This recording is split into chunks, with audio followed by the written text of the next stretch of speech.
నమస్తే, నేను మీ Sai Vamsi. Welcome to మస్తీ సాహిత్యం. ఈ ప్రోగ్రామ్ని స్పాన్సర్ చేస్తున్నది తాజా కిచెన్.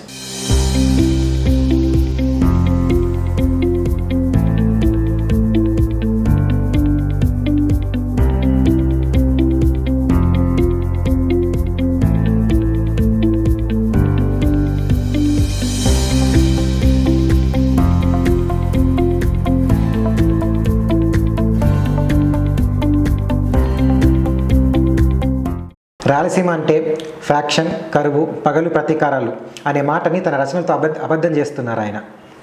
తను తిరిగిన ప్రాంతాల గురించి అక్షరబద్ధం చేస్తూ రాయలసీమని మనకు కొత్తగా పరిచయం చేస్తున్నారు. తను పుట్టిన ప్రాంతాన్ని తన ఇంటి పేరుగా చేసుకొని లంకమల దారుల్లో అనే పుస్తకాన్ని రాశారు.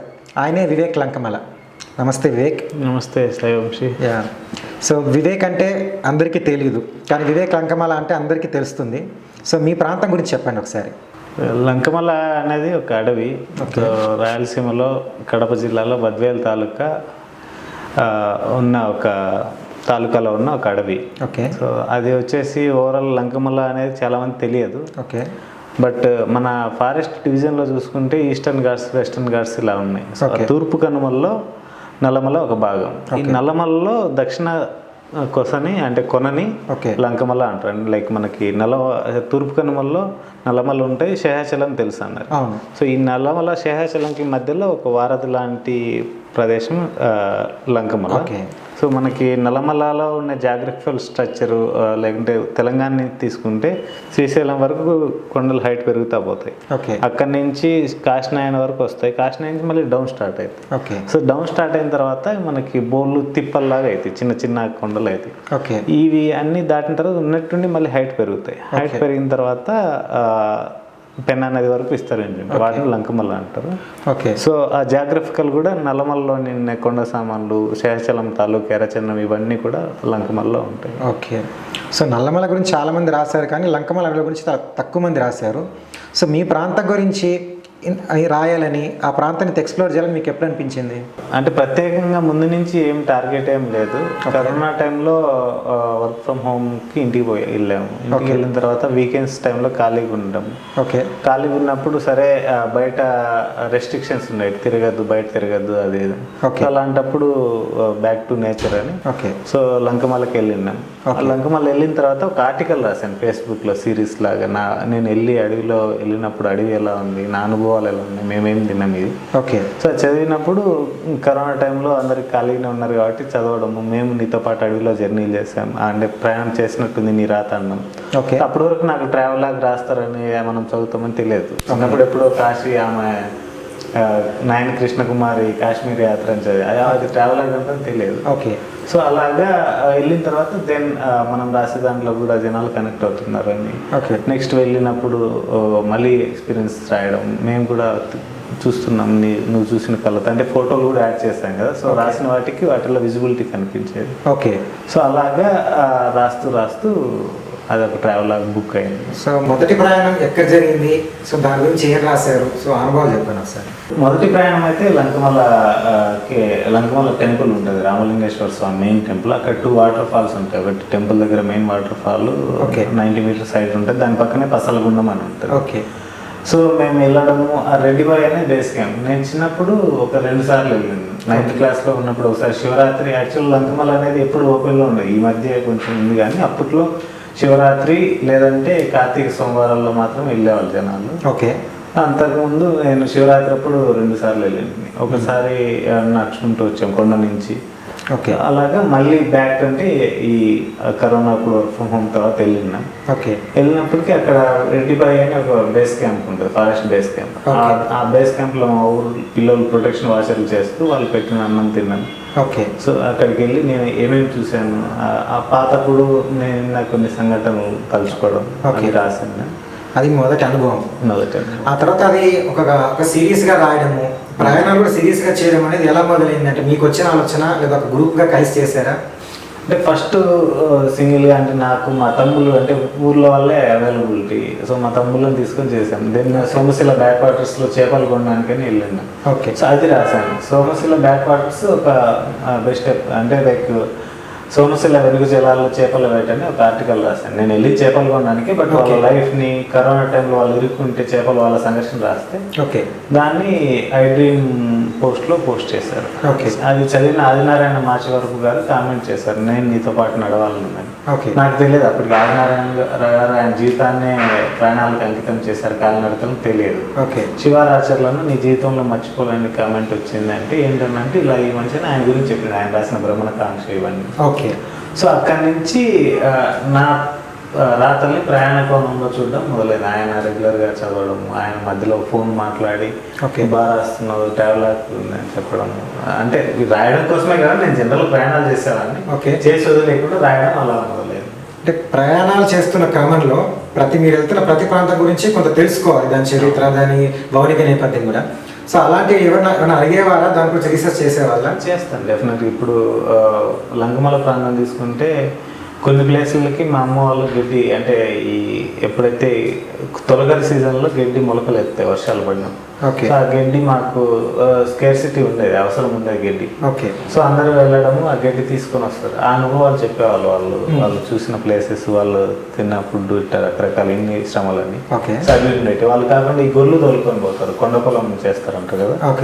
సో వాళ్ళ అనుభవాలు చెప్పేవాళ్ళు, వాటి తాలూకు కొన్ని సంఘటనలు, కొన్ని ప్లేసెస్ గురించి. తురకల సరే అని ఉంటుంది, అది హిస్టారికల్ ప్లేస్.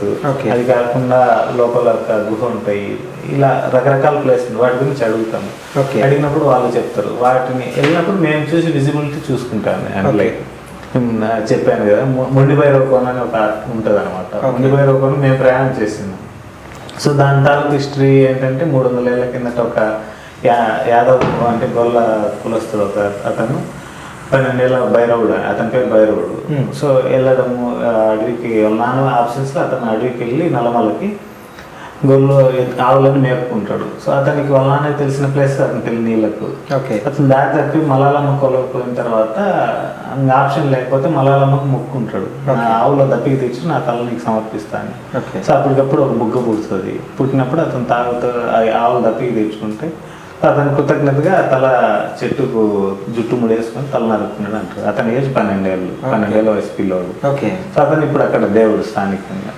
సో అది తెలియాలంటే ముందు ఆ ప్లేస్ హిస్టరీ తెలిస్తేనే వెళ్ళి చూడగలం. చూసిన తర్వాత దీనికి ఓన్లీ చూడడమే కాకుండా దీనికి ఎంత విజిబిలిటీ ఉంది, ఆ చెట్టు ఉంది, బుగ్గ ఎందుకు పుట్టిండొచ్చు, అంతర్వాహినిగా వంకలు బాగుంటాయి. ఒక రాయి బయటకు వచ్చిన బుగ్గ బయటకు వస్తుంది. సో రాయి పట్టడానికి యాక్సిడెంట్ ఏమైనా జరిగింది, అలాంటి ప్రకృతి మహత్వం నిజంగానే ఉంటుంది, ఇవన్నీ తెలుసుకొని వెళ్తుంటాం.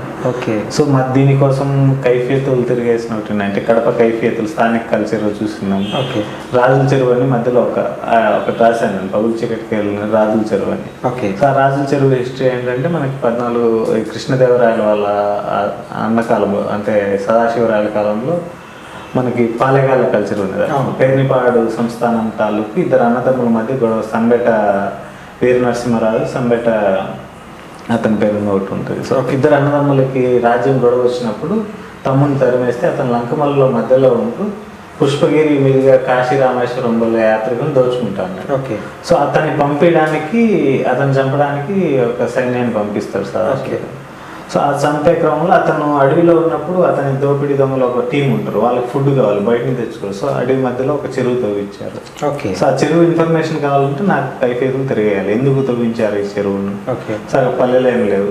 సో ఆ చెరువుని ఎత్తుక్కుంటూ వెళ్ళడం, ఇలాంటి స్థానికంగా పుస్తకాలు అన్నీ ఉంటాయి మనుషులతో. అంటే మీరు ఈ ట్రావెల్ చేసే క్రమంలో మీ ప్రాంతంలో చాలా తిరిగి ఉంటారు, చిన్నప్పటి నుంచి పెరిగిన ప్రాంతమైనా ఒక కాంక్షతో వెళ్ళినప్పుడు, అంటే తెలుసుకోవాలని వెళ్ళినప్పుడు కొత్త కొత్త విషయాలు కనిపిస్తుంటాయి కదా, మిమ్మల్ని ఆశ్చర్యపరిచినాయి, లేకపోతే అరే ఇంత చరిత్ర మనకు తెలియలేదు అని మీరు అనుకున్నవి ఏమన్నా ఉన్నాయా? అలాంటి అనిపించింది దివిటి మల్లుడు.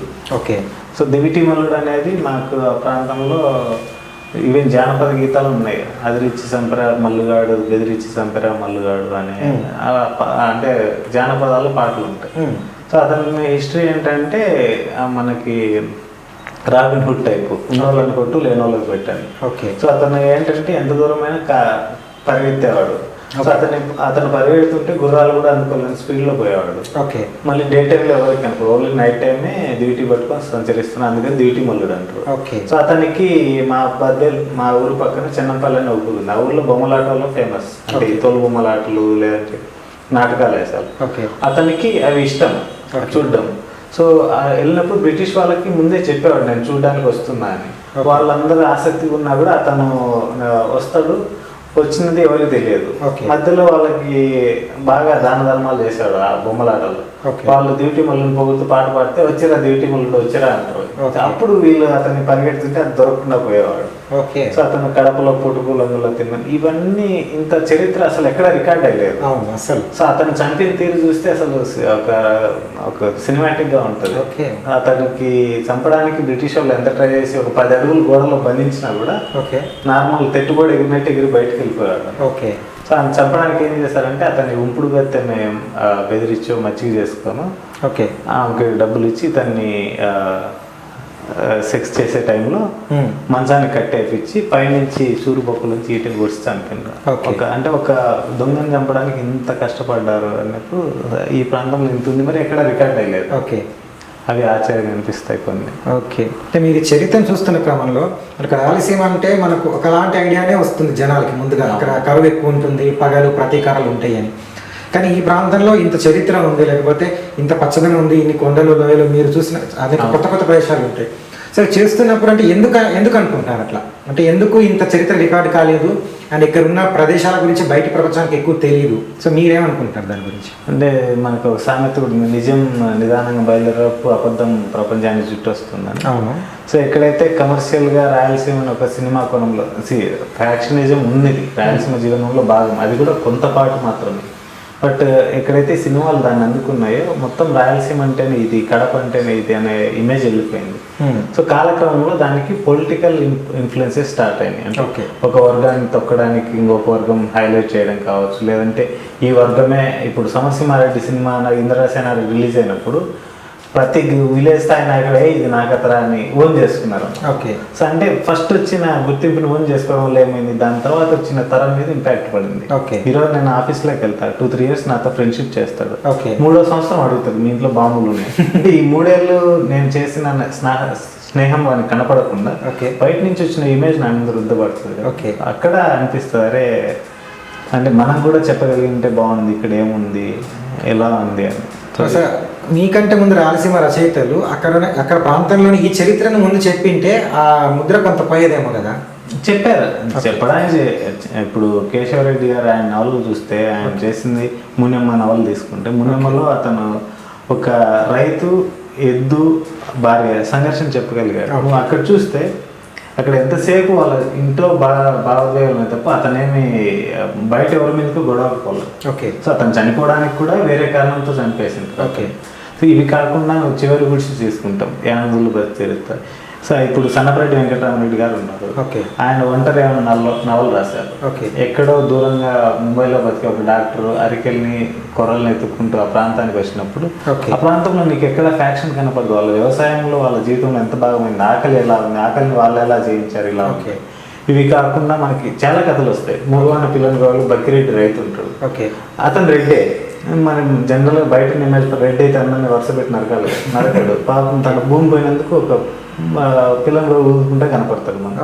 సో ఇవన్నీ వాళ్ళు చూపించారు, బట్ చేరాల్సిన రీతిలో చేరలేదు, ఇంకొక రీతిలో చేరలేదు. అది మీ రచన అంటే మీరు ఇంతవరకు రాసిన ట్రావెల్ రంకమల ధరల ద్వారా అది చేరింది అనుకుంటున్నారా? అది ఆ మీడియం వేరు, ఇది వేరు, రెండు డిఫరెంట్ ఆస్పెక్ట్స్. ఆ సబ్జెక్ట్ వేరు. కానీ మీ పుస్తకం ద్వారా ఆ ప్రాంతం చాలా మంది కొత్తగా పరిచయం ఉంది. డెఫినెట్గా. సో ఇప్పుడు జనరల్ తీసుకుంటే కొంతమంది అడుగుతున్నారు. ఇప్పుడు నేను లంకమల్ల వాటర్ ఫాల్, మేము నోబ్లాష్ లంకమల్ల ఫస్ట్ చేసినప్పుడు అది ఒక అద్భుతం. అంటే మేము వెళ్ళి చూసిన తర్వాత ఆ ఫోటోలు చూసి ఫారెస్ట్ ఆఫీసర్ ఏమన్నారంటే, ఇంత వాటర్ ఫాల్ ఎవరైనా చూసిండొచ్చు గతంలో, బట్ దీన్ని ఫోటో రూపంలో డాక్యుమెంట్ చేసింది మాత్రం మీరే అన్నారు. ఒక ఆల్మోస్ట్ ఒక 90 feet హైట్ నుంచి వాటర్ ఫాల్ పడుతుంది. ఒక మేఘమే, తెల్ల మేఘం వచ్చి కింద పడినట్టు ఉండేది మేము ఆ రోజు వెళ్ళినప్పుడు, మొండికి పోయినాం. సో బట్ అది చూసిన తర్వాత అనిపిస్తుంది. అది చూసిన తర్వాత ఒక అబ్బాయి డైరెక్టర్, ఆస్పిరెంట్ డైరెక్టర్, నా ఫస్ట్ సినిమా వాళ్ళు పర్మిషన్ ఇస్తే లంకమల్లో నేను చేస్తాను. సో ఇంకొక డైరెక్టర్, వివేక్ ఇది మన సైడే ఉందా, నేను చేస్తాను. సో అక్కడ సమస్య ఏంటంటే వైల్డ్ లైఫ్ శాంక్చురీ పర్మిషన్ అంత తొందరగా రావు, బట్ ఆ ఇంటెన్షన్ వల్ల ఉంది, మన ప్రాంతంలో ఉంది. అప్పుడు మేము అరణ్యవాసం అని ఒక 2021లో మూవీ షూట్ చేసాము, సెప్టెంబర్. అది చూస్తే మనకి షేర్షా మూవీ కెమెరామెన్ నేగి ఉన్నారు. సో ఆ కెమెరామెన్ అసిస్టెంట్ మన మూవీ ప్రొడ్యూసరు. చూసిన తర్వాత ఈ లొకేషన్ గురించి ఒక 1 hour మాట్లాడారు. అంటే ఈ లొకేషన్స్ ఎక్కడ ఉన్నాయి, ఇది ఎంత మలయాళం పింక్ లాగా మీరు ఎలా తీసుకున్నారు లంకమల్. ఓకే. మరి నువ్వు ఓవరాల్ చూస్తే అదంతా తీసింది 10,000 ప్రాంతమే. ఓకే. సో అంటే చూడగలిగితే చూస్తున్నారు, ఓకే, చూపించే వాళ్ళు తక్కువ. ఓకే. సో ఇంతవరకు మీరు చేసిన ప్రయాణాల్లో మీరు మర్చిపోలేని ప్రయాణాలు లేదా అందులో మర్చిపోలేని అనుభవాలు అంటే ఏమున్నాయి? మర్చిపోలేని అనుభవాలు అనుభూతి పరంగా అయితే కాశీనైన గరుడాద్రి వెన్నెల రాత్రి, మనకి మైదానాల వెన్నెల చూసింటారు. తర్వాత బయట నుంచి కొండ శిఖరం మీద వెన్నెల చూసింటారు. అంటే మైదానంలో నిలబడి కొండ శిఖరం మీద. బట్ ఒక కొండ శిఖరం మీద నిలబడి లోయల్లో పడే వెన్నెల ఇంకో కొండ శిఖరం మీద వెన్నెల చూసింటారు. అది మేము గరుడాద్రిలో చూసాము పౌర్ణమి రోజు. అది పౌర్ణమి రోజైనా వెన్నెల ఉండేదంటే అమావాస్య చీకటి కూడా అంతే గొప్పగా అనిపించింది. సోమశిల బ్యాక్ వాటర్స్లో గుండ్లమాడ శివాలయం అని ఉంటుంది. అది చెయ్యేరు పెన్నా నది సంగమంలో ఒక టెంపుల్, 12th century టెంపుల్. ఆ టెంపుల్ చూడడానికి పోయినప్పుడు ఒక పెద్ద ఆల్మోస్ట్ 3 hours జర్నీ చేసాము ఒక మాన్యువల్ బోట్లో తెడ్లు వేసుకుంటూ. వెళ్ళిన తర్వాత టెంపుల్ అంతా మునిగి ఓన్లీ గోపురం మాత్రం ఉండేది. అది ఆ టైంకి సన్సెట్ అయినది, పెన్నా నది కొండలు తలుచుకునేది చూసాము, హ్యాపీగా అనిపించింది. బట్ బయలుదేరిన తర్వాత అది అమావాస్య ఎలా ఉంటుందో తెలియదు. బట్ ఆ సర్ప్రైజింగ్ ఏంటంటే మా దూరంలో ఒక 10-15 kilometers విజిబిలిటీ ఉండేది ఆ నీళ్ళలో. అలాంటివి కూడా ఉన్నాయి. ఇవి కాకుండా జీవితాలను గొప్పగా అనిపించిందంటే సర్ప్రైజింగ్ అంటే కొంతమంది ఫిలాసఫీ కూడా పరిచయం అవుతుంది. ఇప్పుడు సోమశిల బ్యాక్ వాటర్స్లో పెన్నా నది సగిలేరు సంగమం. సగిలేరు అంటే నేను పుట్టి పెరిగిన బాల్యం కలిసే చూడాలని ఎప్పుడు నీళ్ళు తగ్గుతాయని పోయినాం. పోతుంటే దారిలో ఒక నేపాలీ, అతని పేరు గణేష్, ఏజ్ 45-50 ఉంటుంది. సో అతను నేపాల్ నుంచి వచ్చినాడు, ఇండియాలో వలస జీవి. అతనికి ఆధార్ కార్డు, రేషన్ కార్డు ఏమీ లేవు, ఏమి ఎక్స్పెక్టేషన్స్ లేవు. ముంబైలో బతికిన రోజులు అయిపోయిన తర్వాత తిరుపతికి వచ్చాడు. తిరుపతి రైల్వే స్టేషన్ దగ్గర ఫాస్ట్ ఫుడ్ సెంటర్లో పనిచేస్తాడు. ఇక్కడ ఏం జరిగిందో తెలియదు. ఫిషర్ మ్యాన్ వాళ్ళతో కలిసి నెలకు 10,000 ఇస్తారు. అక్కడ ఉంటాడు. ఒక 3 నెలలు పనిచేస్తాను నేను, తీసుకోవంటే నేనేం తీసుకోను అన్నాడు. మరి ఎందుకు ఇలా ఉన్నావు అంటే నేను ఇలానే అంతర్ధానం అయిపోతాను, మళ్ళీ నా నేపాల్ పోను అన్నాడు. సో అలాంటి వాళ్ళు కూడా ఇప్పుడు ఉన్నారా, ఏమి జీవితం నుంచి ఏమి ఎక్స్పెక్ట్ చేయని వాళ్ళు కూడా ఉన్నారా అంటే. ఇంకొకసారి చెయ్యేరు జీవితాన్ని చూద్దామని, చెయ్యేరు పరివాహక ప్రాంతాన్ని చూద్దామని రోళ్ళమడుగని ఒక ఏరియాకి వెళ్ళాం. సో అది ఒక నదిని 3 సార్లు దాటుకుని వెళ్ళా. ఊరికి బస్సు ఏముండవు, ఉండే ఒక 30 కుటుంబాలు ఉంటాయి. ఆ ఏట్లో నైట్ అక్కడే స్టే చేసాం టెంట్ వేసుకొని. ఉదయం లేస్తూనే ఒక ఆవులు తోలుకొని ఒక అబ్బాయి వచ్చిండు, బర్రెలు ఆవులు తోలుకొని. ఆ అబ్బాయి ఏజ్ 14-15 ఏళ్ళు ఉంటాయి, యానాదోళ్ళ పిల్లవాడు. సో మీ అమ్మా నాన్న చూడు అంటే నాకు తెలియదు అంటాడు, నీకు చదువుకోవాలన్నా లేదంటాడు, పెళ్లి చేసుకుంటావు అంటే లేదంటాడు. మరి ఏంద్రా అంటే పొద్దున్న లేస్తాడు, ఆవులను ఒక దిక్కు అంటే నదికి రైట్ సైడ్ పంపిస్తాడు, మధ్యాహ్నం తినడానికి వస్తాడు, కొద్దిసేపు అనుకుంటాడు, సాయంత్రం 7 వైపు తోలుతాడు, నైట్ అనుకుంటాడు. ఇది తప్ప మనకి తెలియదు అన్నమాట. ఇలాంటి వాళ్ళని చూసినప్పుడు మనం ఆరాటాలు ఎన్నో ఉంటాయి, మన టార్గెట్స్ ఉంటాయి, కారు, బంగ్లా, లేదంటే పెద్ద జాబ్, యుఎస్, ఇవన్నీ. వీటన్నిటికి అతీతంగా కొందరు కనిపిస్తారు. అంటే క్వశ్చన్ చేసేవాళ్ళు, నువ్వు చేస్తున్నది ఏంటి, ఎందుకు చేస్తున్నాను క్వశ్చన్ చేస్తారు. వాళ్ళని చూసినప్పుడు సర్ప్రైజింగ్ అనిపిస్తుంది. ఇవన్నీ ఒక అనుభవాలు అయితే, ఇప్పుడు మీరు అడవుల్లో తిరుగుతూ ఉంటారు, కొండలు, కోనలు, గుట్టలు ఇవన్నీ ఎక్కుతూ ఉంటారు. సో అందులో కొన్ని భయంకరమైన అనుభవాలు కూడా ఉంటాయి. కొన్నిసార్లు ఇక ఏంటి ప్రాణం పోతుందేమో స్థితి వరకు కూడా వెళ్ళి వెనక్కి రావాల్సిన పరిస్థితులు ఉంటాయి. సో అలాంటి అనుభవాలు ఏమున్నాయి? సో అలాంటి అనుభవాలు బేసిక్గా అడవిలో మనం జాగ్రత్త పడాల్సిందే. చిన్నప్పటి నుంచి మనకి అడవిలో ఒక మైండ్ సెట్ ఉంది. అడవి అంటానే సీత లైక్ రాముడు అరణ్యవాసం 14 ఏళ్ళు బతికిండు, వీళ్ళు పాండవులు 12 ఏళ్ళు బతికినారు ఇట్లా. సో మనం కూడా తినడానికి ఎట్టైనా సర్వైవ్ అవ్వచ్చు అనుకున్నాం. అడవి అలా కాదు, అడవిలో నీకు తినేటి చాలా తక్కువ దొరుకుతాయి. నీళ్ళు కూడా నీకు కరెక్ట్ ప్లేసెస్ తెలిసిన వాళ్ళు మాత్రమే సర్వైవ్ అవ్వగలరు, అందరూ అవ్వలేరు. సో అలా నీళ్ళు లేక మేము ఇబ్బంది పడిన రోజులు ఉన్నాయి. ఇంకా ఏంటంటే అడవి నుంచి మెయిన్ జాగ్రత్తగా ఉండాల్సింది, అడవి దాన్ని పులులు సింహాలు అంటారు కానీ ఎలుగుబంటి అది ఒక most dangerous Animal in India. ఎందుకంటే ఎలుగుబంటి కోపం ఎక్కువ, చూస్తూనే అటాక్ వచ్చేస్తుంది మనిషిని, అంత కోపం దానికి. ఎలుగుబంటి, పులులు సింహాలు ఏంటంటే చూస్తే పోతే అన్నట్టు పోతాయి, ఎలుగుబంటి అలా కాదు. సో అలాంటి సిచ్యువేషన్లో ఒకటి భయంకరంగా ఎందుకు వచ్చామని అనిపించింది అయితే తుర్కలిసరి ప్లేస్కి వెళ్ళినాం. సో అక్కడ ఏంటంటే లొకేషన్ హిస్టరీ పరంగా ఉంది. ఒకటి సిద్ధవటం నుంచి తప్పిపోయిన కాదు, బయటకు వచ్చిన ఒక రాజు అడవిలో షెల్టర్ తీసుకుంటే లంకమలకి, అతను వెళ్ళడానికి కొంతమంది ముస్లిం సైన్యం వస్తారు, తుర్కలు అంటారు కదా, ఆ తుర్కల సైన్యం కూడా అందుకే వచ్చింది. సో ముస్లిం సైన్యం వచ్చినప్పుడు అతను సాకిలో బట్టలు ఉతుక్కుంటాను. అది వచ్చేసి సాకిరేవులు అనే ప్లేస్లో మీ రాజును చూపించి వానికి అర్థమైంది, చూపిస్తే రాజును చంపుతారు, చూపించకపోతే నన్ను చంపుతారు.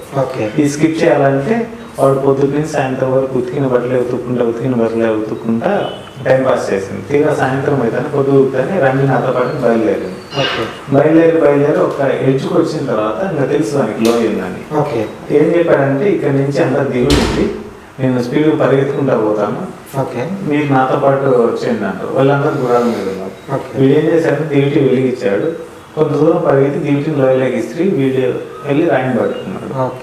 సో ఈ గుర్రాల వాళ్ళు ఏం చేశారు, ఒకరు పాయర పైన అని అందరు పడి ఒకే లోయలో చనిపోయింది. సో వాళ్ళని మునుమోపించిన దానికి పుట్టేడు పూసలు పోగొయినాయి అంటారు, అందరూ సామూహికంగా మునుమోపిస్తారు. అదే ప్లేస్ లో తర్వాత ఖడ్గాలు దొరికినాయి అన్ని ఉన్నాయి. సో నాకేంటంటే ఈ ఏదైతే దూకిన టైంలోనే నేను ఆ ప్లేస్ ని చూడాలని నా ఇంటెన్షన్, అంటే సన్సెట్ అయిన తర్వాత. సో అందుకోసం నాకు ఆల్రెడీ 1/2 hour టైం ఉండేది, ఉన్నా కూడా కూర్చొని కావాలని లేట్ చేసి 8 మంది పోతే 4 దిగి పంపించాం, 4 చూడడానికి బయలుదేరాం. తీరా బయలుదేరిన తర్వాత దారి మిస్ అయింది. యానాదోళ్ళు అతను మా గైడ్ వచ్చిన అతను కన్ఫ్యూజ్ అయ్యాడు. సో నైట్ ఆల్మోస్ట్ లోయల్లో ఎలా ఉంటుంది, కొండ వాళ్ళల్లో గడ్డి మనకంటే ఎత్తు ఉంటుంది. ఆ గడ్డిలో మిగతా అందరికి వాళ్ళ ఫారెస్ట్ బూట్స్ ఉన్నాయి, చెప్పులు ఉన్నాయి, అన్నీ ఉన్నాయి, నాకు స్లిప్పర్స్ ఉన్నాయి. సో షార్ట్ వేసుకొని ఉన్నా. మాతో పాటు 2 కుక్కలు వచ్చినాయి ముందు నుంచి. ఆ కుక్కలు ముందు వెనక వచ్చేటి సడన్ గా సన్సెట్ అయిన తర్వాత మా కాళ్ళ మధ్యలోకి వచ్చాయి, అవి భయపడుతున్నాయి. సో కాళ్ళు తీసి కాళ్ళు బయట పెడితే పాము మీద పెడుతున్నాం తెలియదు, అసలు లోయలో పెడుతున్నామో తెలియదు. అప్పుడు కిందికి వచ్చేసరికి 9:30 అయింది. అప్పుడు వచ్చే క్రమంలో ఒక అతను చేయి పెట్టుకుంటే అతను తేలి కుట్టింది. అతను మాకు చెప్పలేదు. వచ్చిన తర్వాత బేస్ క్యాంప్కి వచ్చి చిల్లగింజ పెట్టుకుంటే విషయం పోయింది. బట్ అదే టైం మాకు కుట్టింటే తేలి కాకుండా పాము అయినంటే ఏం చేస్తాం అనే భయం, అప్పుడు భయం అనిపించింది. అంటే మీరు కొన్ని ప్రయాణాలు గ్రూప్ లో కూడా చేస్తుంటారు కదా కలిసి, స్నేహితులంతా కలిసి. సో అలాంటప్పుడు మీరు భయపడకపోయినా కొంతమంది పక్క వాళ్ళకి కూడా భయం వచ్చే సందర్భాలు ఉంటాయి కదా, వాళ్ళ భయం మిమ్మల్ని తాకే సందర్భాలు ఉంటాయి. అలా ఇప్పుడు ఇబ్బంది పడ్డారు, అటు వచ్చిన వాళ్ళు ఇబ్బంది పడి ఎందుకు వచ్చారని వాళ్ళు అనుకొని మిమ్మల్ని కంగారు పెట్టే సందర్భాలు? కంగారు పట్టడం కాదు కానీ భయపడిన సందర్భాలు ఉన్నాయి. ఇప్పుడు చెప్పాను సోమశిల గుండమాడిపోయినప్పుడు చూసినాము. సో నేను మల్లెంకొండ ఉంది లొకేషన్, దాన్ని సన్ రైజ్ టైంలో చూసాను, సన్సెట్ టైంలో చూసాను, పౌర్ణమి టైంలో చూసాను. అమావాస్య పెండింగ్ ఉంది, ఆ రోజు అమావాస్య. మేము అడవిని నీళ్ళలోంచి బయటకు వచ్చేసరికి ఆల్మోస్ట్ 9:30, 10 అయినది. చేపల వాళ్ళు ఫుడ్ వండి పెట్టారు, తిన్నాం, బయలుదేరే క్రమంలో మా వాళ్ళు దారి తప్పు కొట్టారు. సో వెళ్ళేసరికి 11:30 అయింది. ఇక్కడ మల్లెంకొండ అది ఎక్కాల్సిన 5 kilometers అవతలకి వెళ్ళాలి నైట్. సో ఇద్దరు మేము నడవలేము, మా వాళ్ళు కాదని పడిపోయారు. సో మిగతా 5 మంది దాదాపు 10 మంది వరకు పోవాలని వీళ్ళిద్దరు వదిలేస్తే అక్కడ అంతకుముందు చిన్న ఇన్సిడెంట్స్ జరిగినాయి. సో ఏం చేస్తామంటే నువ్వు వాళ్ళని మోటివేట్ చేసుకొని పోవాలి. సో మేము పోయేది కాకుండా మాకంటే ముందు వేరే ఊరి నుంచి వచ్చి ఒక 15 మంది అక్కడ స్టే చేసి పొద్దున్నే పోదామని ఉన్నారు. సో వాళ్ళని మేము రెచ్చగొట్టి బాగుంటుంది రండి, ఏం కాదు రండి అని చెప్పుకోవడం. ఇలాంటి టైంలో వాళ్ళని మోటివేట్ చేయాల్సి ఉంటుంది. కొంతమంది వెళ్ళే టైంలో అంతకుముందు ఫన్నీ ఇన్సిడెంట్ అని. సో ప్రతిసారి ఇంకో ప్రయాణికి ఇన్స్పిరేషన్ ఇచ్చేది ఏంటంటే డెస్టినేషనే మనం తీసుకునేది. కొన్నిసార్లు ఏం చేస్తాం, ఇప్పుడు పగులు చీకట్టుకొని ఉంది, దానికి 2 సార్లు వెళ్ళాం. ఫస్ట్ సారి పోతే ఫెయిల్ అయ్యాం, అడ్రస్ కనుక్కోలేక. 2వ సారి వెళ్ళాం, మళ్ళీ ఫెయిల్ అయ్యాం. అప్పుడు 2వ సారి ఫెయిల్ అయినప్పుడు మాకు తెలియని ఒక కొత్త లొకేషన్ అంటే మేమే ఎక్స్ప్లోర్ చేయగలిగాం, గద్దలబండ లొకేషన్. సో అక్కడి నుంచి చూస్తే ఒక లంకమల తూర్పు పాద వ్యక్తులు దారి తప్పి పడమటి వైపుకి వెళ్ళి పడమటి వైపు పల్లెల్ని చూసారు. చాలా బాగుంది. మళ్ళీ ఇప్పుడు 2వ సారి కూడా ఫెయిల్ అయినాం, అక్కడ నాయలే. 3వ సారి డెఫినెట్గా వెళ్తాం, ప్రయత్నం చేస్తాం, దొరకపోవచ్చు, ఇంకో లొకేషన్ దొరుకుతుంది. సో ఏదైతే మేము డెస్టినేషన్ అనుకుంటే అది లాగుతుంది రమ్మని. సో మీరు మీ పుస్తకంలో, లంకమాల దారులు పుస్తకంలో 21 వ్యాసాలు రాశారు దానికి సంబంధించి. సో అవి రాస్తున్నప్పుడు అనుకున్నారా దీన్ని పుస్తకంగా తీసుకొని రావాలి అని? లేదు. సో ఆ జర్నీ ఎలా ఉంది పుస్తకం జర్నీ? స్టార్టింగ్ అంటే లంకమల దారుల్లో ఒక ఆర్టికల్ రాశాను నా ఫస్ట్ ఎక్స్పీరియన్సెస్తో. తర్వాత సోమశిల బ్యాక్ వాటర్లో సోమశిల వెనుక జిల్లాలో చేపల వేటని ఆర్టికల్ రాశాను. సో అప్పుడు అది చదవడం, దానికి మంచి విజిబిలిటీ రావడం. ఈ ప్రాసెస్లో ఒక్కొక్క ప్రయాణానికి హిస్టరీ యాడ్ అవుతుంది, జాగ్రఫీ యాడ్ అవుతుంది, మా ప్రాంతానికి సంబంధించి కల్చర్ యాడ్ అవుతుంది. ఇవన్నీ ఒక్కొక్కటి యాడ్ అవుతున్నా కూడా ఎక్కడో ఒక పాయింట్ ఉండేది. నేను అంతా కలిపి కూడా బద్వేల్ అనే ఒక ఏరియా అండి, కడప జిల్లాలో ఒక తాలూకా.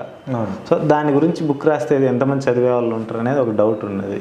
సో ఆ డౌట్ ఉన్నప్పుడు నాకు శివరాచర్ల లైక్ ఆల్మోస్ట్ మెంటార్ లాగా అనమాట. ఓకే. సో ఆయన చెప్పినాడు, ఎందుకు నువ్వు డౌట్ పడుతున్నావు, అందరూ అన్నీ బయట నుంచి చూస్తారు, బట్ కొత్తగా ఒక ప్రాంతం గురించి ఇంత డెప్త్గా రాస్తే ఎందుకు చూడరు, డేర్ చేయను. అప్పటికి కూడా నాకు ఓన్లీ లంకమల్ల లేదంటే నల్లమల్లడి కలిపారు. నేను సోమశిల నెల్లూరు జిల్లా కూడా వెళ్ళి తిరిగాము, అనంతపురంలో కొన్ని ప్లేస్, ఇవన్నీ వేద్దాము అనుకున్నప్పుడు ఆయన ఇచ్చినాడు, then we can do it అని. సో కొత్తగా ఏమనిపించిందంటే ఛాయ వాళ్ళ దగ్గరికి వెళ్తే ఛాయ వాళ్ళు చెప్పిండ్రు, మాకు ముందే తెలిసి ఈ పుస్తకం రీచ్ అవుతుందని. మేబీ నా వెనకాల వాళ్ళు ఏమన్నా మాట్లాడుకున్నారు, డిస్కస్ చేశారని తెలియదు, కానీ అలా శివరాచర్ల గారు ఇచ్చిన ప్రోత్సాహం, సన్నపరెడ్డి గారు కూడా చెప్పడం. ఓకే.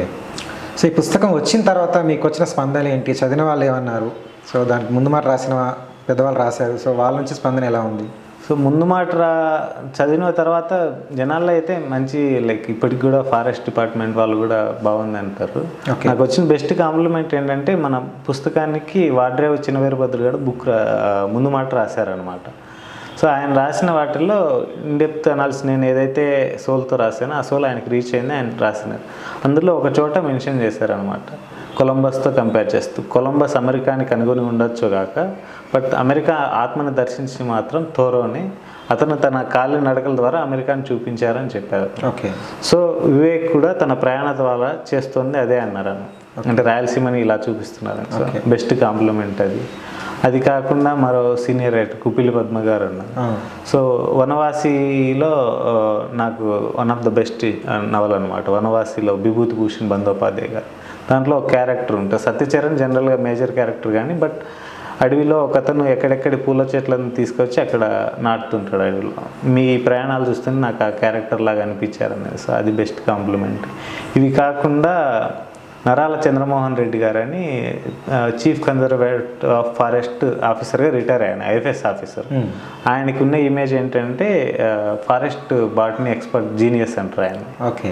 సో ఆయన కర్నూలు సభకు వచ్చి మాట్లాడి, నాకు ఈ వివేక్ పుస్తకం ఇచ్చిందంటే చిన్నపిల్లోడు ఏదో అనుకున్నాను, బట్ ఇంత డెప్త్ ఉంటుందని నేను కూడా అనుకోలేదు అని ఆయన విన్నారు. సో ఇలాంటి కాంప్లిమెంట్స్ కొంచెం హ్యాపీ అనిపిస్తాయి.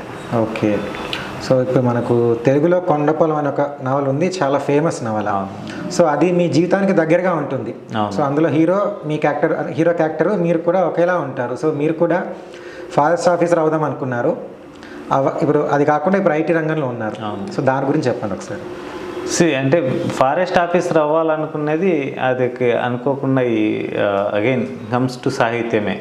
ఫస్ట్ నాకు ఇంజనీరింగ్ అయిపోయినప్పుడు మెకానికల్ ఇంజనీర్ నేను.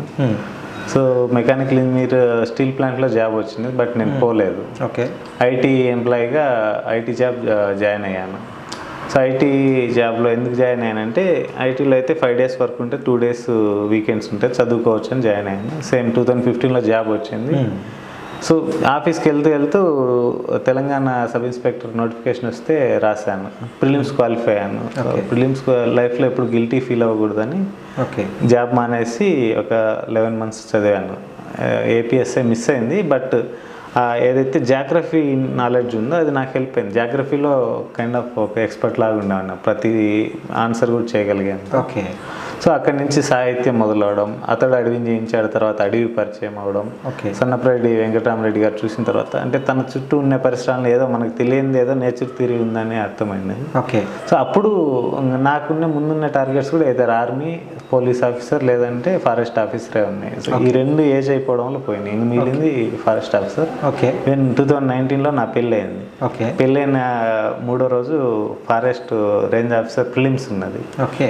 సో ఆ పెళ్ళిలో నైట్ అంతా మేల్కొని పోయి రాజంపేటకి వెళ్ళి ఎగ్జామ్ రాసి ఎగ్జామ్లో నేను నిద్రపోయాను, అలాంటి అంత. Okay.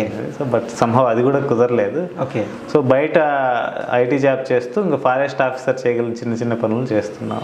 Okay. So coming to Kondapolam ఏంటంటే, సేమ్ ఐటీ జాబ్లో ట్రై చేస్తాడు, రాక ఇంటికి వెళ్ళడం, ఆ చిన్న ప్రయాణంలో తనని తాను చూసుకోవడం, శ్రమతో లైక్ పట్టుదలతో ఏమైనా జయించవచ్చు అనుకొని అతను ఏదైతే ఫారెస్ట్ ఆఫీసర్ అవుతాడో ఇట్ రిజెంబుల్స్ లైక్ ఆ థీరీ నాకు కొంచెం పర్సనల్ రిలేట్ అవుతుంది. అండ్ రెండు ప్రాంతాలు ఒకటే, ఆయన పూర్వమామిలో రాసి నేను బద్దెలు 35-40 కిలోమీటర్లు తేడా. ఓకే. సో అలా దగ్గరగా ఉంటుంది. ఓకే. సో సన్నపేట గారు మీకు బంధు కూడా అవుతారు. సో మీరు రాసిన లంకమల దారుల్లో చూసిన తర్వాత ఆయన స్పందన ఏంటి? ఆయన క్లియర్గా రాసినారు అనమాట. మీ నిజంగానే సాహిత్యాభిమానులు చదివితే, ప్రొఫెషనల్ సాహిత్యాభిమానులు చదివితే దీని పుస్తకం చూస్తే నవ్వుతారు. ఓకే. అదే అన్నాడు. ఎందుకు అన్నారంటే దీంట్లో సంబంధించి ఎక్కడా కూడా ప్లాన్ ఉండదు, షూస్ ఉండవు, కొన్నిసార్లు చెప్పులు లేకుండా నడిచారు, కొన్ని తినడానికి తిండి ఉండదు, అయినా కూడా వీళ్ళు ఎందుకు చేశారని ఒక రకమైన వస్తుంది. బట్ రాయలసీమ ప్రాంతానికి సంబంధించి వీళ్ళు కొత్త ప్రయాణాల వల్ల ఒక కొత్తదనాన్ని ఆవిష్కరించారు అన్నారు. సో దెన్ హ్యాపీ అది కూడా, ఎందుకంటే ఆయన నల్లమల ఆస్థాన కవిని రచయితనని ప్రకటించుకున్నారు. అలాంటి వ్యక్తి మాకు ఆ కాంప్లిమెంట్ ఇవ్వడం హ్యాపీ అనిపించింది. ఓకే. సో లంకమల దారుల్లో తర్వాత మీరు కథలు కూడా చాలా రాశారు. అవును. సో అందులో చాలా కథలు, ముఖ్యంగా ఓబుల్రెడ్డి ఎద్దులు ఆ కథ చాలా ఫేమస్ అయింది. సో అది ఆల్రెడీ కొన్ని సంకలనాల్లో కూడా ఆ కథ వచ్చింది. ఆ కథ గురించి ప్రత్యేకంగా వ్యాసాలు రాసిన వాళ్ళు కూడా ఉన్నారు. సో దానికి సంబంధించిన దాని నేపథ్యం ఒకసారి చెప్పండి. సో ఓబుల్రెడ్డి ఎద్దులు అనేది జనరల్గా మీరు అన్నట్టు అన్ని సంకలనాల్లో ప్రత్యేకంగా ప్రస్తావించిన వాళ్ళు ఉన్నారు, రాసిన వాళ్ళు ఉన్నారు. సో కథ ఏంటంటే జనరల్గా మన నాట్ ఓన్లీ ఓబుల్రెడ్డి, నా దాంట్లో 12 కథలు వస్తాయి రాబోయే కథల బుక్లో. 12లో 8 కథలు, అంటే 4 నా సొంత నేను రాసిన కథలు. 8లో మా అమ్మ చిన్నప్పటి నుంచి కానీ మధ్యలో ఎక్కడో చోట ప్రస్తావించిన ఒక సంఘటనని లేదంటే ఒక దృశ్యాన్ని తీసుకొని రాసినట్టు ఇండైరెక్ట్గా ఇన్ఫ్లుయెన్స్ ఉండింది. సో ఈ ఓబుల్రెడ్డి ఎద్దుల కథ కూడా అదే. చిన్నప్పుడు ఏంటంటే మాకు రాయలసీమలో పాత 80s 70s ఆ టైంలో ప్రెగ్నెంట్ లేడీస్ డెలివరీ కాలేకపోతే, అంటే నొప్పులు వస్తూ డెలివరీ కాలేకపోతే, అప్పుడు హాస్పిటల్ సిజేరియన్ లేవు, నాటు వైద్యం ఎక్కువ మనస్థానం చేశారు. ఆ టైంలో ఆ నొప్పులు ఎక్కువై బిడ్డ బయటికి రావడానికి వాళ్ళని ఆ ప్రెగ్నెంట్ లేడీని ఎద్దుల బండి మీద పనుకోబెట్టి రాళ్ళ మెట్ట తిప్పుతారు. అంటే ఎద్దుల బండి ఎక్కువ గాలి ఎక్కువ ఉంటుంది, నాటు బండ్లు అయితే ఎక్కువ తొలుకుంటూ పోతాయి. సో మిట్టను తిప్పడం వల్ల న్యాచురల్గా పోయి బిడ్డ బయటకు వస్తాను. సో ఆ నేపథ్యంలో మా అమ్మ వాళ్ళ చెల్లెలు, అంటే మా చిన్నమ్మని ఒకసారి తీసుకెళ్ళారు ఆ పూర్వమల్ల పల్లెకి, టౌన్కి ఎద్దుల బండిని. సో దాన్ని నేను ఊహిస్తూ కథలాగా రాసింది. అంటే ఒక ఎద్దుల మీద మరీ ఇష్టంగా ఒక వ్యక్తి ఊళ్ళో ఉంటాడు, వేరే అతనికి వాళ్ళ కూతురికి వస్తే వెళ్ళి అడగడం. ఎద్దులు అక్కడ నేనేం చేశానంటే చిన్నగా పోకుండా ఎమోషనల్ ఫ్లో కోసం ఇమ్మీడియట్గా వెళ్ళాలనే టైప్లో ఎద్దులు పరిగెడుతున్నప్పుడు మధ్యలో దానికి ఎద్దుకి కాలికి లాభం ఊడిపోతుంది. ఊడిపోయినా కూడా ఎద్దులు ఎందుకు వెళ్తాయి అనే కోణం రాస్తాను. ఓకే. సో ఆ కథ తర్వాత కూడా చాలా మందికి నచ్చింది, చాలా మంది మెచ్చుకున్నారు. సో మీ కథలో ఎక్కువ పల్లె నేపథ్యమే కనిపిస్తుంది, దాదాపు అన్ని కథలో పల్లె నేపథ్యం ఉంది. సో కథలు అలా రాసేటప్పుడు మీరు తీసుకునే జాగ్రత్తలు కానీ లేదా మీకు వచ్చే ఊహలు కానీ ఎలా అంటారు? అంటే పల్లె నేపథ్యం అంటే మేబీ నేను పుట్టి పెరిగిన కాబట్టి కంఫర్ట్ జోన్ ఉండొచ్చేమో డెఫినెట్గా. ఎందుకంటే ఆ ఎన్విరాన్మెంట్లో నేను రాసే వాటిలో కొన్ని ప్రతి చోట మీరు గమనించుంటే కన్నా తీతు బిట్ట ఒకటి వస్తూ డైరెక్ట్గా. అంటే ఎందుకు వస్తుంది అంటే నా జనరల్ నేను చేసిన ప్రతి ప్రయాణంలో తోడిన ఒక పక్షి ఎవరంటే తీతు బిట్ట. అందరూ దాన్ని అపశకునం అది అంటారు, కానీ డెఫినెట్గా అది హింట్ ఇస్తూ ఉంటాను. నువ్వు గుడ్ ఆలోచించు, బ్యాడ్ ఆలోచించు, ఎనీథింగ్ అదొక వచ్చిపోతూ ఉంటుంది. సో ఇలాంటి ప్రతి ఉంటాయి. ఎద్దులు అంటే నాకు బేసిక్ ఒక ఎమోషన్. నేను స్ట్రాంగ్లీ బిలీవ్ ఏంటంటే మానవ జాతి ఇంత దూరం రావడానికి ఎద్దులు చేసిన శ్రమే కారణమని నేను నమ్ముతాను. అంటే ఇప్పుడు మన సంస్కృతి మొదలైనప్పటి నుంచి గ్రామీణ సంస్కృతి కూడా ఎద్దులు తమ శ్రమ దారపోసి మనిషిని స్థాయికి నేను నమ్ముతాను. అంటే మనకి ఎద్దులు అమెరికా లేకపోతే గుర్రాలు ఉండొచ్చు, బట్ మన ప్రాంతానికి ఎద్దులు అని నమ్ముతాను. సో నాకు సో ఎద్దులు తాలూకు ప్రతి ఎమోషన్ నాకు చిన్నగా అర్థం అవుతుంటాయి. కుక్కలు ఎందుకు అరుస్తుంటాయి తెలుస్తుంటాయి. సో ఈ హ్యూమన్ అంటే మనం అబ్జర్వ్ చేస్తుంటే తెలుస్తాయి, కానీ బ్యాక్ అండ్ ఈ జంతువులు కూడా మనతో పాటే పల్లె జీవనంలో ఉంటాయి. సో ప్రతి కథలు ఇప్పుడు ఓబుల్రెడ్డి ఎద్దులు ఇది, తర్వాత ఇంకోటి యామయ్యగురం అని రాశాను. యామయ్యగురం ఏంటంటే మా పల్లెల్లో వేమారెడ్డి సంస్కృతి ఎక్కువ, వ్రతం బట్టి కార్పటి దీక్ష చేస్తుంటారు. సో వచ్చే క్రమంలో వాళ్ళు ఒక పల్లెకి రావడం, పల్లెలో ఉన్న ఒక ఇద్దరు పందెం పెట్టుకోవడం, ఏం చేస్తారంటే ఆ గుర్రానికి కమాండర్ జీప్కి పోటీ పెట్టారు అప్పట్లో. సో అది మైదుకూరు నుంచి బద్వేలకు 35 కిలోమీటర్లు ఉంటుంది. సో జీప్ ముందు వస్తుంది, గుర్రం ముందు వస్తుంది. సో గుర్రం గెలిచింది, బట్ చనిపోయింది. ఓకే. గెలిచిన తర్వాత ఫోర్స్ పట్టుకోలేక హార్ట్ అటాక్తో చనిపోయింది. ఆ గుర్రాన్ని తీసుకొచ్చి మళ్ళీ మా ఊర్లోనే పూడ్చిపెట్టిన, మా ఊరు పక్కన. ఓకే. సో ఇది మా అమ్మ చెప్పినప్పుడు నాకు ఆశ్చర్యం వచ్చింది. మరి అది చనిపోయిన తర్వాత ఆ వేమారెడ్డి అనే ఎవరైతే ఆ పుల్లారెడ్డి, ఆయన పేరు పుల్లారెడ్డి యోగి, ఆయన కూడా ఒక నెలకు ఆయన కూడా ఆ దిగులతో చనిపోయినారు. నేను చూసినప్పుడు ఇతను గెలిపించాలని గుర్రం గెలిపించి చనిపోయింది, బట్ నా వల్లనే చనిపోయింది దిగులుతో ఆయన చనిపోయాడు. అంటే మనకు అంతర్లీనంగా జంతువులతో కానీ పరిసరాలతో కానీ ఒక ఎమోషన్ ఉంది. సో ఆ ఎమోషన్ కథల్లోకి వచ్చి ఉంటుంది. ఓకే. సో మీ రాసిన కథల్లో ఎక్కువ మంది గుర్తుపెట్టుకున్న, ఎక్కువ మందికి నచ్చిన కథ అంటే ఎర్రమరకలు. సో బహుశా తెలుగులో చాలా తక్కువ మంది టచ్ చేసినటువంటి అంశం అందులో ఏంటంటే ఎర్రచందనం కూలీలు. అవును. సో దానికి సంబంధించి తెలుగులో మన కథలు కూడా చాలా తక్కువ వచ్చాయి. సో అసలు ఆ కథ రాలని ఎలా అనిపించింది? ఆ కథ రాసేందుకు మీరు తీసుకున్న ముందు జాగ్రత్తలు లేదా దానిలో చేసిన పరిశోధన ఏంటంటే ఐ స్ట్రాంగ్లీ బిలీవ్ మనకి తమిళ ఎర్రచందనం స్మగ్లింగ్ అనగా తమిళ స్మగ్లర్లు అంటారు. అవును. నా పాయింట్ ఏంటంటే తమిళనాడు మనకు సంబంధం లేదు. ఎక్కడ కడప జిల్లాలో శేషాచలం, లంకమల అని వాటి తెలియని ప్లేస్లు. వాడు ఎక్కడో వేలూరు జిల్లా లేదంటే సేలం జిల్లా నుంచి వచ్చి ఇక్కడికి వచ్చి స్మగ్లింగ్ చేస్తున్నాడు అంటే సాధ్యమేనా? ఫస్ట్ పాయింట్ ఏంటంటే వాళ్ళకి ఈ జాగ్రఫీ అంటే నువ్వు ప్రతిదీ ఫోకస్లో ఉంటుంది. పోలీస్ స్టేషన్లు ఉంటాయి, ఫారెస్ట్ డిపార్ట్మెంట్ ఉంటాయి, ఇవన్నీ కళ్ళు గప్పి కూడా వాళ్ళు స్మగ్లింగ్ చేయగలరంటే లోకల్ వాళ్ళ సపోర్ట్ లేకుండా చేయడం అసాధ్యం. నేను స్ట్రాంగ్లీ బిలీవ్. ఎందుకంటే ఈ జాగ్రఫీలో పలానా చోట చెకింగ్ ఉన్నారు, నువ్వు వేరే చోటుకి వెళ్ళి డంప్ చేయి, లేదా ఇంకో చోటుకి వెళ్ళి లోడ్ ఎత్తు, ఇలాంటివన్నీ తెలియాలంటే స్థానికులు. సో అలాంటి చోట ఓన్లీ తమిళని కానీ స్మగ్లర్లుగా చూడాలా, వాళ్ళని లేదంటే బతుకుదేరు కోసం వచ్చిన వాళ్ళగా చూడాలన్నా. సో అలాంటప్పుడు మనకి ఎర్రచందనం దారిలో తమిళ కూలీలని వెంపల్లి గంగాధర్ గారు ఒక బుక్ రాశారు. సో అందులోకి వెళ్తే ఆయన విత్ ఆర్టీఐ యాక్ట్తో సహా రాశారు. దాంట్లో ఎక్కువ చూస్తే వచ్చే వాళ్ళందరూ ఏం పెద్ద పెద్ద తెల్ల చొక్కాలు వేసుకొని కాదు, కూలోళ్ళే వస్తారు. కూలోళ్ళు ఎందుకు వస్తారు? ఉపాధి కోసం వస్తాను. వాళ్ళకి తెలుసా ఎర్రచందనం అయితే ఏంటి, వాళ్ళకి టేక్ అయితే ఏంటి, ఏదైతే ఏంటి, వాళ్ళకి కూలి డబ్బులు వస్తున్నాయి. ఓకే. సో రియల్ ఇన్సిడెంట్ ఏంటంటే 2017లో లంకమల్లో ఒక అశోక్ అనే ఒక ఫారెస్ట్ ప్రొటెక్షన్ వాచర్ని నరికి చంపారు. తమిళోళ్ళే నరికింటారు, నరికింది కూడా వాళ్ళే.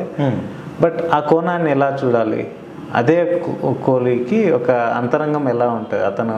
నిజంగా అతను చంపకుండా వేరే వాళ్ళు చంపింటే అతన్ని జైల్లో వేస్తే ఎలా ఉంటుంది?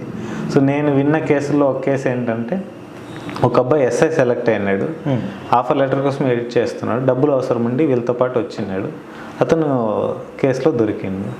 ఎఫ్ఐఆర్ ఫైల్ అయిందంటే జాబ్ పోతుంది. ఇప్పుడు అతని సంఘర్షణ ఎలా ఉంటుంది అనే కోణంలో ఈ కథ తీసుకున్నాను. అంటే ఇక్కడ నేను కూలీనే రాశాను కానీ బట్ రియల్ ఇన్సిడెంట్లు అయితే ఒక సబ్ ఇన్స్పెక్టర్ సెలెక్ట్ అయిన అబ్బాయి ఎర్రచందనం స్మగ్లింగ్లో దొరికి జాబ్ పోతే ఎంత ఘోరంగా ఉంటుంది అనే కోణంలో రాశాను. దాని వెనకాల అతను చనిపోయిన ప్లేస్ నాకు తెలుసు, అక్కడికి వెళ్దాం అనుకున్నా కానీ దగ్గరికి వెళ్ళాను కానీ ఆ ప్లేస్లోకి వెళ్ళలేదు. బట్ ఆ తిరిగిన జర్నీస్ అంటే ఫారెస్ట్ చుట్టూ లంకమల్లో తిరిగిన ఆ జాగ్రఫీని, అతని సంఘర్షణ ఇంక్లూడ్ చేస్తూ మధ్యలో పోలీసు వాళ్ళని కూడా అడిగాను, మీరు ఎర్రచందనం వాళ్ళని కొడతారంటే కొడతారు, ఆబ్వియస్ కొడతారు. కొట్టడం కూడా మామూలు హరాస్మెంట్ ఉండదు. ఒక లారీ టైర్ని కోసి బ్యాట్ లాగా చేసి కూడా కొడతారు. సో ఇవన్నీ ఇంటర్నల్గా ఉంటాయి. సో ఆ నేపథ్యంలో నేను కథ రాసింటాను, ఆ కూలీ కోణంలోని కూలీ అంతరంగం. ఓకే. సో మీరు రాసినటువంటి లంకమల దారుల్లో ఆ వ్యాసాలు, తర్వాత కథలు, సో వీటితో పాటు మీరు ఫేస్బుక్లో చాలా యాక్టివ్గా ఉంటారు. రాజకీయ అంశాలు, సామాజిక అంశాలు లేదా మీ చారిత్రక అంశాలు చాలా రాశారు. సో కొంత కాంట్రవర్సీ అయినవి ఉన్నాయి, కొన్ని చాలా పాపులర్ అయినవి కూడా ఉన్నాయి. సో అనుభవాలు ఎలా ఉన్నాయి మీకు? పాపులర్ అంటే ఇప్పుడు రాయలసీమ చరిత్ర చెప్పేటప్పుడు కొంతమంది అంటారు, నాకు చాలామంది పర్సనల్గా కూడా అంటారు, బుక్ చదివిన వాళ్ళు కానీ, మాకు ఎప్పుడు రాయలసీమ మీద ఒక చిన్న నెగిటివ్ ఇంప్రెషన్ ఉండేది, ఇప్పుడు నీ వల్ల పాజిటివ్ వస్తుందని అంటారు. అది ఎప్పుడంటే కథలు లేదంటే చారిత్రక అంశాలు రాస్తాం. అదే నేను పొలిటికల్ అంశాలు రాస్తే వాళ్ళకి నచ్చదు. నువ్వు ఎందుకు పొలిటికల్ అంశాలు రాయడం, దాన్ని ఇగ్నోర్ చేయొచ్చు కదా. నా ఒపీనియన్ ఏంటంటే you cannot ignore politics from the society. So సొసైటీలో భాగం politics. Without politics you cannot do anything. ఇప్పుడు మన జనరల్గా నేను చెప్తాను, నేను చేసిన చిన్న చిన్న అచీవ్మెంట్స్ అని గొప్పగా అని చెప్పాం కానీ యానాదులకి మేము చేసిన ప్రయాణాల వల్ల వాళ్ళకి కొందరు యానాదులకి ఒక ఐడెంటిటీ వచ్చింది. ఫస్ట్ టైం వాళ్ళు 45-50 ఏజ్ ఉన్న వాళ్ళు కూడా మొన్న ఎలక్షన్స్లో ఓటు సెలెక్ట్ చేసుకున్నారు. ఓకే. సో నువ్వు ఇప్పుడు పాలిటిక్స్ ఇగ్నోర్ చేస్తే వాళ్ళకి ఓటు రాదు, వాళ్ళు అలాగే ఉండిపోతారు. నేను బయట నుంచి వాళ్ళ గురించి ఎంత ఆవేదన చెందినా రాదు. You have to be in the uh సిస్టంలోకి వెళ్ళి దాంట్లోంచి మనం ఏం సొల్యూషన్ తీసుకురాగలమో చేస్తాం. ఇలాంటి అచీవ్మెంట్స్ ఉన్నాయి. అంటే లిటరేచర్ చూడు, పొలిటికల్గా ఎందుకంటే రెండు నాలోనే భాగం. నేను ఫస్ట్ లిటరేచర్ కంటే ముందు పాలిటిక్సే రాశాను నేను. ఓకే. సో ఇప్పుడు తగ్గినాయి కానీ, బట్ వీటన్నిటికీ అతీతంగా మీకు బాగా నచ్చింది ఏంటంటే ఇన్ఫ్లుయెన్స్ చేయగలిగిందని మీరు అడిగిన క్వశ్చన్కి ఆన్సర్, చేరు డ్యామ్, అన్నమయ్య డ్యామ్ తెగినప్పుడు వరద బాధితులకి జరిగింది నాకు ఒక అచీవ్మెంట్లా కనిపిస్తుంది. ఎందుకంటే అన్నమయ్య డ్యామ్ నవంబర్ 2021లో తెగింది. సో 3 days ఆ రీహాబిలిటేషన్ యాక్టివిటీలో మేము తిరిగాము, మా టీం తిరిగింది, నేను ఇండివిజువల్ చూశాను. తర్వాత ఆ చేరు చుట్టూ నేను చాలా ప్రయాణాలు చేశాను. ఎక్కడో మైండ్లో ఒకటి ఉన్నది, అంటే వరదానంతరం పల్లెలు తమను తాము ఎలా పునరుజ్జీవనం చేసుకుంటాయని చూడాలని. సో చూద్దాం, 6 months అనుకునే 1 year 1.5 year తర్వాత వెళ్ళాను. ఓకే. సో వెళ్ళిన తర్వాత డ్యామ్ దగ్గరికి నడుచుకుంటూ పోదాం, ఎలా వరద తెగింది, ఆ నది ఎలా ప్రవహించింది చూద్దాం అనుకుంటూ పోదాం అంటూ ఒక ఊరికి పోతాను, పులపత్తూరు. నేను 2021 నవంబర్లో ఎలా చూశానో 1.5 year తర్వాత అలానే ఉన్నాయి. సో నేను వాళ్ళతో మాట్లాడి ఒక ఆర్టికల్ రాశాను. అప్పటికి అప్పటి గవర్నమెంట్, వైసీపీ గవర్నమెంట్లో మా నమ్మకం నువ్వే జగన్ అని స్టిక్కర్ వేస్తున్నారు ఇంటింటికి. సో నేనేం రాశానంటే, నేను వాళ్ళ గుండెలకు కాదు, ఈ గుడిసెలు ఉన్నారు, వీళ్ళ గుండెలకు కూడా గుడిసెలకి స్టిక్కర్లు అని రాశాను. ఎమోషన్ నాకు తెలియదు అసలు అది ఎంత దూరం వెళ్తుంది, ఎందుకని నాకు అనిపించింది రాశాను. నేను నా ప్రయాణం కంప్లీట్ చేసి డ్యామ్ దగ్గరికి వచ్చాను. సో అది ఫేస్బుక్లో రాసిన తర్వాత షేరింగ్ స్టార్ట్ అయింది. అంటే లైక్ జనరల్గా హ్యూమన్ టెండెన్సీ స్పందిస్తారు ఇష్యూకి. సో అది స్ప్రే అయిపోయిన తర్వాత ఈనాడు bureau incharge, Andhra Pradesh bureau incharge బాబు గారు ఫోన్ చేసి, నీ ఆర్టికల్ మేము వాడుకుంటాం, నీకు అభ్యంతరం లేదు. నాకేం అభ్యంతరం, నేను సమస్య తెలియాలని రాశాను, వేసుకోండి అన్నాను. సో అది నేను జిల్లా ట్యాబ్లెట్ ఎడిషన్లో వేసుకుంటాను అనుకుంటే అది మెయిన్ ఎడిషన్లోకి వెళ్ళడం. ఎడిషన్ వెళ్ళిన తర్వాత అప్పుడు జగన్మోహన్ రెడ్డి గారు కలెక్టర్, అప్పుడు అన్నమయ్య జిల్లా ఓపెన్ అయింది, అన్నమయ్య జిల్లా కలెక్టర్ గిరీష గారిని ఆర్డర్ చేశారు. అదేంటిది, మనం అప్పుడే వాళ్ళకి చేసాం కదా, ఎందుకుంది, వెళ్ళి చూడమన్నా. సో ఆయన చూసి అప్పుడు ఆయన ఒక స్టేట్మెంట్ ఇచ్చారు, 1 నెలలో ఇలా క్లియర్ చేస్తామని. దానిపైన పవన్ కళ్యాణ్ గారు ఒక స్టేట్మెంట్, 1 month తర్వాత నేను విజిట్ చేస్తాను. సో నాకు అనిపించేది అంటే, ఒక కామన్ మ్యాన్, అంటే నేను ఒక ట్రావెలర్, నాకు సంబంధం లేదు అసలు ఇష్యూతో సంబంధం, నేను పోయాను, చూశాను, రాశాను. ఇదే సొసైటీ కోసం పనిచేసే వాళ్ళు ఎందుకు చేయరు? ఇదే ప్రతిపక్షంలో వాళ్ళు కూర్చొని నువ్వు ఎందుకు చేయవని చేసి నింటే రాదు. ఇదే అధికార పక్షంలోని ఎమ్మెల్యేలు మనం చేయొచ్చు కానీ చేసుకుంటే రాదు. ఇవి కాకుండా ఎంతోమంది సెలబ్రిటీస్ ఇష్యూస్ గురించి, ఇవన్నీ తెలియకుండా మనం ఇగ్నోర్ చేయ పాలిటిక్స్ అంటే చేయలేము. It's included. అంటే ఇవి రాస్తున్నప్పుడు షేర్స్, ప్రశంసలు ఇవి వస్తూనే ఒక పక్కన మనకు విమర్శలు వస్తాయి, ఇంకా బెదిరింపులు కూడా వస్తుంటాయి. సో వాటిని ఎలా ఫేస్ చేస్తారు? అంటే నాకు కొంచెం తక్కువ, ఎందుకంటే నేను పర్సనల్ అటాక్ ఎవరిని చేయను. ఇష్యూ బేస్డ్తో ఉంటాయి. ఇప్పుడు నేను రాసింది రకరకాలుగా ఉన్నా కూడా ఇష్యూ బేస్డ్తో రాస్తున్నంత వ్యక్తిగతంగా నేను ఎవరిని తిట్టాను. సో మరీ కొంతమంది హార్డ్ కోర్ అభిమానులు ట్యాగ్ చేసి తిడుతుంటారు తప్పితే, ఇష్యూ చేసేవాళ్ళు సరే వాళ్ళకి నచ్చినప్పుడు ఇగ్నోర్ చేసి వెళ్ళిపోతుంటారు తప్ప నాకు బెదిరింపులు వచ్చేంత ఎప్పుడు లేదు. ఓకే. సో కథలు అయిపోయినాయి, వ్యాసాలు అయిపోయినాయి. సో తర్వాత మీరు రాయబోయేది ఏంటి? యాక్చువల్గా చెప్పాలంటే నేను రాసిన వాటిల్లోనే కొంచెం నవలలు కూడా ఉన్నాయి పబ్లిష్ చేయగలిగితే. బట్ నాకు ఇన్ని రోజులు అన్నమయ్య వరద డ్యామ్ తెగింది కదా, ఆ నేపథ్యంతో ఒక నవల రాయాలని ఉన్నది. దానికి ఆ ప్రాంతం జీవన విధానం కోసం తిరిగాను, ఆ చేయరు పరివాహకం అంతా. బట్ ఏంటంటే జాబ్ వీటన్నిటిలో ఎక్కడో టైం మిస్ అవుతుంది, డిలే అవుతుంది.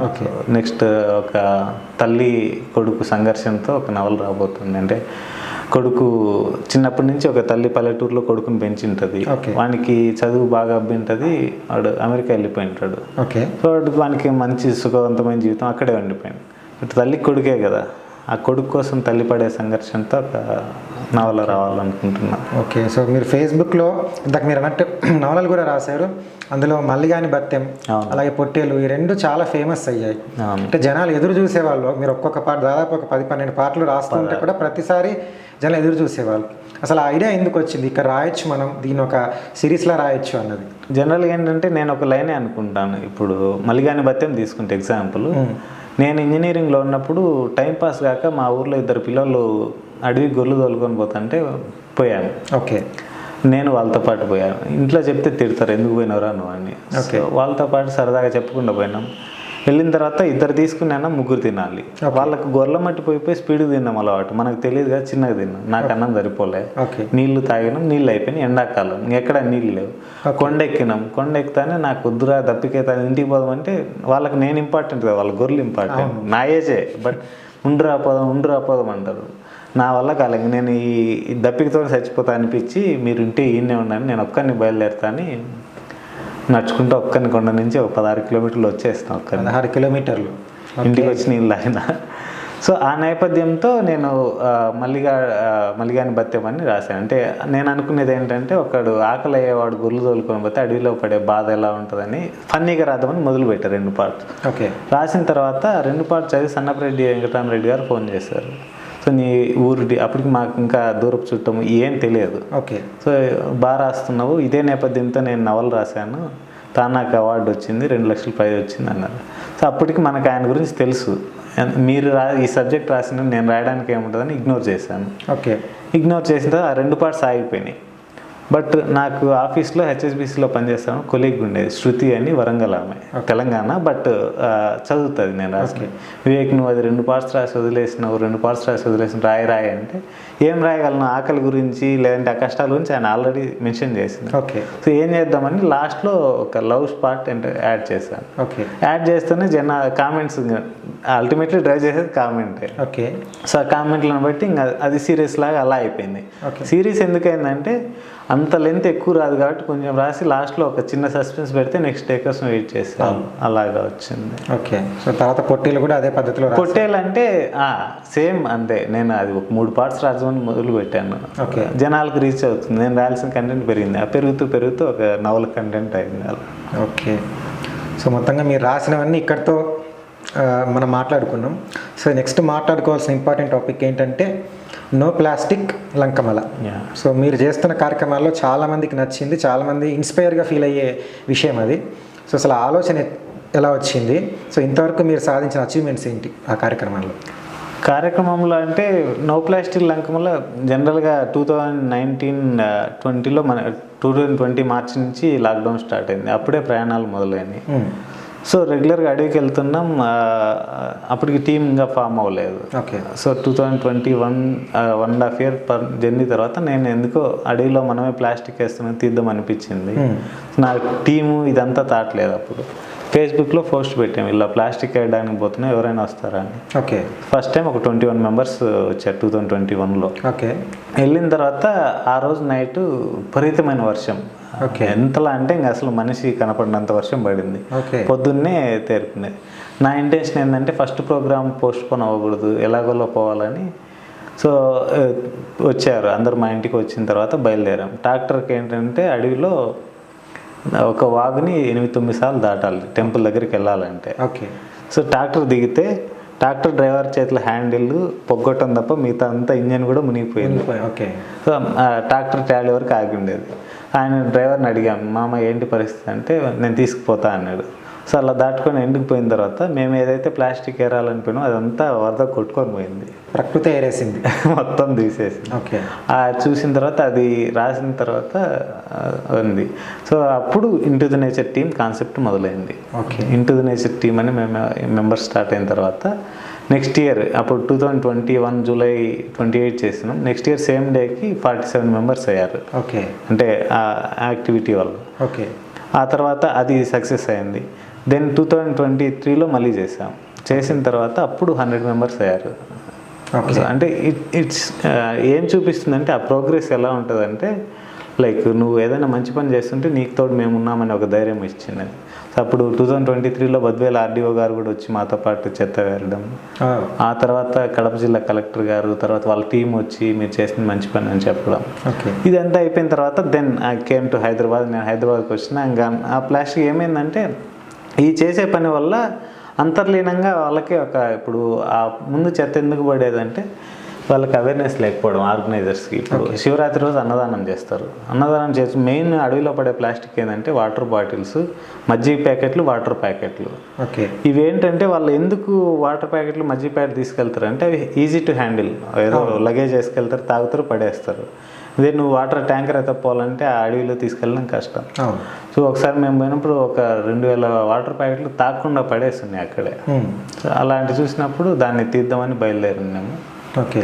సో రాను మేము చేసే పని వాళ్ళకి కూడా అనిపిస్తుంది, అరే మేము వేసిన చెత్త వాళ్ళు ఎత్తేది ఏంది, మనమే జాగ్రత్త పడితే పోదా అని. ఓకే. సో నెక్స్ట్ ఇయర్ నుంచి ఏమైందంటే వాళ్ళు ప్లాస్టిక్ని ముందే వాళ్ళే తీసి పెట్టడం వల్ల అయిపోయింది. ఓకే. ఇప్పుడు 3 years చేసిన ప్రోగ్రామ్ ఆగకూడదు. నో ప్లాస్టిక్ లంకమల్ల పోదాం, లంకమల్లో వాళ్ళు ప్లాస్టిక్ జాగ్రత్త హ్యాండిల్ చేస్తున్నారు. సరే ప్లేస్ మారదాం గోపాలస్వామి కొండ అనుకుంటే శ్రావణ మాసంలో ఎక్కువ జరుగుతుంది లంకమల్లో గోపాలస్వామి కొండ. ఓకే. సో వాళ్ళు కూడా ఆర్గనైజ్ తీశారు. ఉన్న ఆప్షన్స్ మల్లెంకొండ, పెంచలకొండ. ఓకే. సో ఇక్కడ కొంచెం ఆలోచించాల్సింది ఏంటంటే ఇప్పుడు ఫస్ట్ ఇయర్ 21తో మొదలై 47 2000 మళ్ళీ ఈ ఇయర్ 2000 మొన్న ఒక 1 month బ్యాక్ పెంచలకొండకి వెళ్ళి ప్లాస్టిక్ తీసాం. 23 members అయ్యారు. మళ్ళీ డౌన్ గ్రేడ్ ఎందుకు అయింది అని ఆలోచిస్తే దసరా టైంలో మనకి ఎన్సీసీ ఎన్ఎస్ఎస్ స్టూడెంట్స్ దగ్గరలో లేరు. బద్వేలు నుంచి 90 kilometers పోవాలి, వచ్చేవాళ్ళు కడప నుంచి 150 kilometers జర్నీ చేయాలి. ఓకే. ఇంత చేసి అంత దూరం వచ్చిన తర్వాత అక్కడ ప్లాస్టిక్ మేము ఒక పక్క ప్లాస్టిక్ మేము ఏరుతున్నాము, చూసే వాళ్ళందరూ మాకేదో పనిష్మెంట్లా చూస్తూ పోతుంటారు అన్నమాట. ఓకే. ఈ అవేర్నెస్ రావాలి కొంచెం. అంటే గవర్నమెంట్కి ఈవెన్ నేను పర్సనల్గా సజెస్ట్ చేసింది ఏంటంటే గవర్నమెంట్ ట్రై చేశాము. మనకి Kerala, Tamil Nadu, Karnataka tourism dependent. But నువ్వు ఎక్కడ పోతుంటే నీకు ఎక్కడ ప్లాస్టిక్ కనపడదు. ఓకే. రోడ్ల పైన వాటర్ బాటిల్స్ ఇవేమి మెయిన్ ఏంటంటే వాళ్ళు they band 1/2 liter 1 liter 2 liters. నువ్వు 5 liters ఉంటే కొనుక్కొని తాగితే తాగు, లేదంటే వాళ్ళు ఇచ్చిన వాటర్ తాగాలి. ఓకే. దానివల్ల ఏమైంది ఎక్కువ పడేది వాటర్ బాటిల్స్, వాటర్ ప్యాకెట్సే. అక్కడే సగం కంట్రోల్ అయిపోయింది.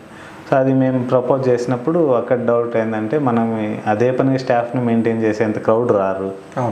రాకపోవడం వల్ల మనకి ఎక్స్ట్రా బర్డెన్ అవుతుంది, ప్లస్ ఉండేది కంటిన్యూ చేద్దాం అనడంతో అది కుదరట్లేదు. బట్ నాకు అనిపించేది ఏంటంటే ఇంతమంది మనం వెళ్ళి ప్లాస్టిక్ అనే బదులు గవర్నమెంట్ హెడ్ ఒక చీఫ్ మినిస్టర్ కావచ్చు, లేదంటే ఎన్విరాన్మెంట్ మినిస్టర్ కావచ్చు, ఒక డెసిషన్ తీసుకుని స్ట్రాంగ్గా ఇక్కడ బ్యాన్ చేస్తున్నా అని చెప్తే అంతా కంట్రోల్ అయ్యింది. కానీ చేయరు. ఓకే. అవేర్నెస్ లేదు. ప్లాస్టిక్ని నిరోధించడంతో పాటు మీ అడవిని రక్షించుకోవాలంటే ఇంకా ఎట్లాంటి ప్లాన్స్ ఉన్నాయి, లేదా ఏం చేయొచ్చు అంటే మీ దృష్టిలో మీ అనుభవంతో ఏం చెప్తారు? అడవిని రక్షించుకోవడం అంటే ఇది కొంచెం నాకు ఫనీ అనిపిస్తుంది. ఇంతకుముందు ఒక యూట్యూబ్ ఛానల్ ఎవరినో ఇంటర్వ్యూ చేస్తూ ఒక ముసలాయన్ని అడిగింది. సో అడవిని నీ అనుభవంతో చెప్పు, అడవిని ఎట్లా రక్షిస్తావు అంటే మనం రక్షించేది నువ్వు పోకుంటే అదే రక్షణంగా ఉంటుంది. నిజమే. అది ఉంది. బట్ సీరియస్గా ఆలోచించగలిగితే ఏమైందంటే మీరు మన పాత నుంచి చూస్తే ఇండియన్ ఫారెస్ట్ కవర్ వచ్చేసి 23%, 21%, మినిమం 21% అయితే 23 ఉంది మన టోటల్ ఫారెస్ట్ కవర్. ఏపీలో 24 ఉంటుంది. ఓకే. సో జనరల్గా ఏంటంటే మన ఫారెస్ట్ కవరు పెరుగుతుంది. ఏదైతే మనం ప్రాజెక్టు ప్రొటెక్షన్ యాక్ట్ పెట్టుకున్నాం 1972లో, ప్రాజెక్ట్ టైగర్ 1973, ఇలా ఒక్కొక్క ప్రాజెక్ట్ యాడ్ అయ్యే కొద్దీ మనిషికి అడవికి రావాల్సిన ఇంటరాక్షన్ తగ్గిపోయింది. ఒకప్పుడు పల్లె తాలూకు ప్రతి మనిషి కట్టెలకు కావచ్చు, గడ్డికి కావచ్చు, జంతువులకు కావచ్చు ఆధారపడేవారు. ఇప్పుడు ఎవడు అడవికి అవసరం లేదు, మనకి ప్రతిదీ ఇక్కడే దొరుకుతుంది. కానీ అడవి ఇప్పుడు ఎందుకు పోతుందంటే గతంలో టెంపుల్ కోసం అంతమంది వెళ్ళేవాళ్ళు కాదు, దేవుని దర్శనానికి తక్కువ మంది వెళ్ళారు. అప్పుడు శ్రమ ఎక్కువ, వెళ్ళే వెసులుబాటు లేదు. ఇప్పటికేమైంది కార్లు, వెహికల్స్ అన్నీ రావడం వల్ల వెళ్తున్నారు. సో జనరల్గా reserve forest, protected forest, wildlife శాంక్చురీలో విపరీతంగా పెరిగింది. ఫారెస్ట్ కవరు అంటే లైక్ ఎవరు నరకడం లేదు. కానీ ఎక్కడ డిగ్రేడ్ అవుతుందంటే ఏదైతే రెవెన్యూ ఫారెస్ట్లు ఉన్నాయో మనం ఇక్కడ చూస్తే ఎక్కడ కూడా గతంలో చూసిన రెవెన్యూ ఫారెస్ట్లు మిగిలిలేవు. కొన్ని కొండలే మాయమైపోతాయి. నేను గగితిప్ అనే కథ రాశాను అన్నమాట. హైవే కోసము ఇప్పుడు జనరల్గా ఏం చేస్తున్నారు, హైవే రోడ్డు వేస్తారు. రోడ్డు వేసిన తర్వాత ఆ రోడ్డుకి మట్టి ఎక్కడి నుంచి వస్తుంది, రెవెన్యూ ఫారెస్ట్లే పర్మిషన్ ఇస్తారు, వాళ్ళు తవ్విపోస్తారు. సో హైవే నామ్స్ అంటే ఎటు చూసినా 70 degrees విజిబిలిటీ ఉండాలి, దానికోసం హైట్ పెంచుకుంటూ పోతారు. సో ఇక్కడ హైట్ పెరిగింది. దీని కన్సిక్వెన్స్ ఎక్కడ ఉంటుందంటే గవర్నమెంట్ వాళ్ళకి అథారిటీ ఉంది కాబట్టి రెవెన్యూ ఫారెస్ట్లో ఒక కొండని ఇచ్చారు, వాళ్ళు తవ్వుకున్నారు. బట్ ఈ హైట్ని మ్యాచ్ చేయడానికి పక్కన ఉన్న ఇంటివాడు లేదంటే ఇంకొకడు మనకి మట్టి ఎక్కడి నుంచి రావాలి? గ్రావెల్ మీద గవర్నమెంట్ రెస్ట్రిక్షన్ ఉంది, ఇసుక మీద రెస్ట్రిక్షన్ ఉంది, స్మగ్లింగ్ స్టార్ట్ అయింది. అంటే వీడు తీసుకున్న దానికి ఆ నది నుంచి ఇసుక తీసుకొని వచ్చి వాడి హైట్ పెంచుకుంటాడు. నదిలోకి ఇసుక ఎట్టు వస్తుంది? ఇప్పుడు కృష్ణా, గోదావరి, తుంగభద్ర పెద్ద నదులు అంటే ఫ్లో ఉంది, వస్తాయి. సగిలేరు, చెయ్యేరు ఇలాంటి వాటికి ఎక్కడికక్కడ డ్యాములు కట్టి ఆగిపోతుంది. అంటే వరద ఆడనే ఆగిపోద్ది. ఆగిపోయినప్పుడు నది ఫ్లో లేనప్పుడు ఇసుక జనరేట్ అవ్వదు. సో అంటే ఒక తెలియకుండానే గవర్నమెంట్ అవేర్నెస్ లేకుండానే ఒక డిస్ట్రక్షన్ వైపు పోతుంది. ఆ డిస్ట్రక్షన్ ఎక్కడి నుంచి మొదలవుతుంది? ఈ హైవేస్ కావచ్చు, ఫారెస్ట్ కవర్ అన్ని ప్రతి ఒక్కటి ఇంటర్లింక్డ్ అవ్వండి. వీటన్నిటి మీద చేయాలని ఉంది కానీ ఎక్కడ మొదలు పెట్టాలో అర్థం కావట్లేదు. సో అల్టిమేట్గా ఒక డిస్ట్రక్షన్ వైపే పోతుంది మనకి. ఈవెన్ అనుకోవచ్చు ఇప్పుడు హైదరాబాద్ నుంచి బద్వేల్కి నువ్వు అంటారు హైవే వద్దంటావు, మరి నువ్వు ఇంటికి 8 గంటల్లో పోతావు అంటే నేను 10 గంటల్లో పోతే నాకు వచ్చే నష్టం ఏంది? నేను ఒక్కరిని 10 గంటలు పోతే నష్టం, బట్ సమాజం అంతా 10 గంటలు పోతే నాకు వచ్చే నష్టం లేదు కదా. ఓకే, మనం అనుభవించే ఏదైతే ఉన్న లగ్జరీస్ అన్నీ అవన్నీ కంపారిటివ్లీ హ్యాపీనెస్ అనమాట. అంటే పక్కనోడు నీకంటే ముందు పోతే నువ్వు లేటుకు పోయినట్టు, వాడే లేటుకు పోతే నువ్వు పోయినట్టు కరెక్ట్ టైమే కదా. ఓకే, సో అవి మిస్ అవుతుంది సొసైటీ. Okay, thank you. మంచి మంచి విషయాలు, కొత్త కొత్త విషయాలు, మీ అనుభవాలు చాలా పంచుకున్నారు. So thank you. ఇవి వివేక్ లంకమల్ గారి అనుభవాలు. త్వరలో మరో రచయితతో మళ్ళీ కలుద్దాం. For more updates please subscribe to Mastis. నా పేరు వివేక్ లంకమల. నేను రాసిన పుస్తకం లంకమల దారుల్లో. For more updates please subscribe to Mastis.